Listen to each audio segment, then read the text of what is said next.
Guys, magandang araw sa ating last. Nandito tayo ngayon sa pangalawang area natin sa Ampalaya. Update guys sa paglatag natin ng pukot o lambat. Ayan na guys, tapos na kahapon. Kahapon pa natapos. Ang na lang natin ngayon gagawin. Magpapatibay tayo ng balag. Ng tayo ng mga puste. Yan. Ang natin. Yan ang natin ngayon.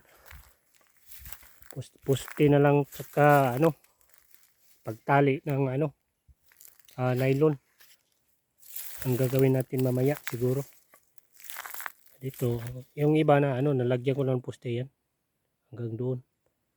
Tapos dito itong na may mga usok, yan ang lagayin ko poste ito. Hindi ko muna kasi tinahay ito kasi lalagyan ko ng poste na malaki para lalong tumibay. Kasi yan ang nagpapatibay pag mabigat na yung sa itaas. Pag makapal na ang dahon at saka maraming bunga.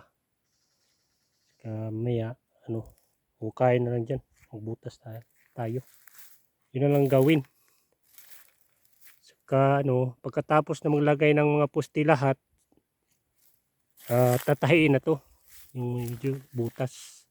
Paikis-ikis. Yan. Po.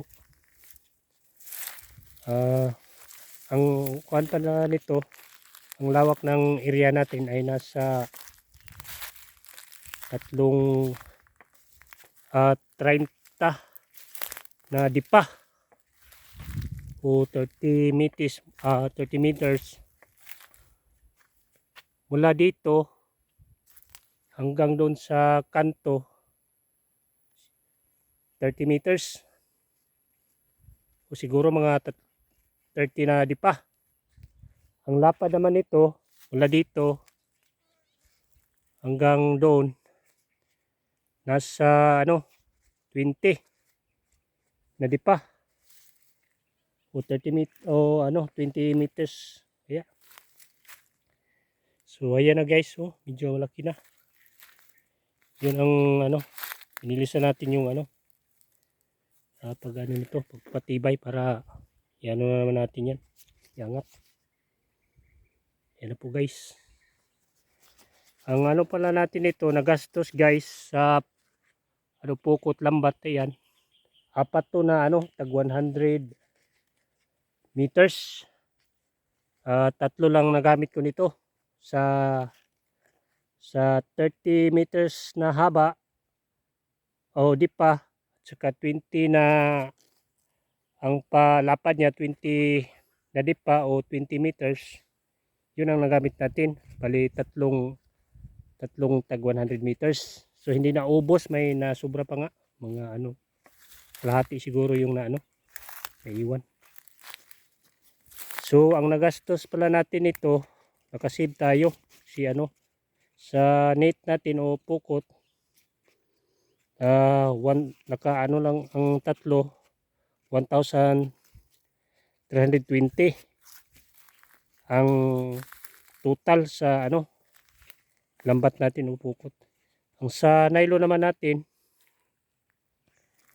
nasa lang 1 kilo, 330 lang.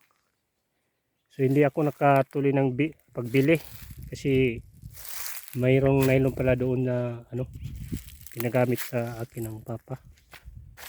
Binigay sa akin yung nakarilog sa pandagat. So, yun, ginamit ko doon sa lupa. Marami pa. Yan mamaya yung gagamitin ko. Yan, doon pa doon sa pandagat ito. Yan. Ginamit ko, hindi pa naubos. Marami pa yan. Doon pa yung isa sa doon. Iniwan ko. Yun lang ang natin nagastos. Sa Kaya nakasave tayo sa buto naman. Nagpapahinog lang ako. Hindi ako bumili kasi grabe ang mahal. Sa 3,000 mahigit. Kaya ang laki ng save ko. Sa naman natin sa mga poste, wala tayong gastos nito. Marami dyan kinuha natin sa gilid-gilid. Kaya ang laki ng save ko. So ayan, ayan oh, medyo laki na. Oh ayan oh, yan na po ang ano natin, balag, tapos na. So mamaya magpa ano na lang tayo, magpapatibay, tapos lagyan ng mga poste. Ayan, tapos niyan, tapos na lahat. Tapos ano, ano na lang tatahiin, yun na lang gagawin natin. So sige guys, hanggang dito na lang tayo. Maraming salamat sa panonood sa aking video. Sa susunod naman natin na video, update ko kayo sa ano natin, ang palaya. Sige, hanggang dito na lang.